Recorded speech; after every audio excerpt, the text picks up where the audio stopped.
The Trump administration's policy towards transgender members of the military is the subject of our commentary from Charlotte Clymer, a press secretary at the Human Rights Campaign. As a military veteran and proud transgender woman, the Trump administration's attempted ban on transgender people in the military hits home for me. It's personal. For over 3 years, I carried caskets in Arlington National Cemetery. I folded American flags for loved ones.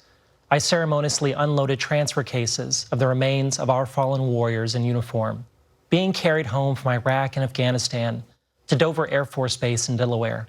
Every casket and transfer case I carried was covered by an American flag, every single one. And that is all I remember about any of them. I never knew their race. I never knew their religion or education or birthplace. I didn't know their political party or who they voted for. I didn't know what music they liked or their guilty pleasure movie, or what they did with their friends on the last Saturday night in their hometown before shipping out to war. I'll never know the names of their parents and spouses and children. I'll never know the intimate details of their personal lives. I'll never know who they loved and how they saw themselves in the world.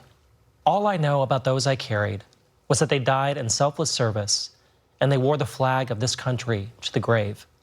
No one at Dover Air Force Base or Arlington National Cemetery asked if those we buried were secretly transgender. It didn't matter then, and it certainly doesn't matter now. The lies perpetuated about transgender people serving in the military have been thoroughly debunked and rejected by medical experts, by budget analysts, by military generals and admirals, by the vast majority of the American people, and not least, by history of Americans who have been barred from service and proved bigots wrong. They barred men of color, they barred women, they barred gay, lesbian, and bisexual people. We have been at this intersection of fear, cynicism, and outright ignorance many times.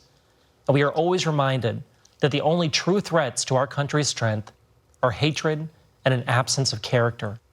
And yet, even while all this takes place, there are thousands of openly transgender service members, trained professionals, some of the best and brightest our military has to offer, serving right now, many of them in combat zones.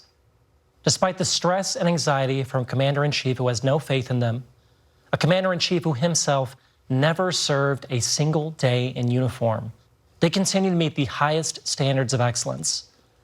Given all this, I have to ask my fellow Americans, is this what we want our beloved country to stand for?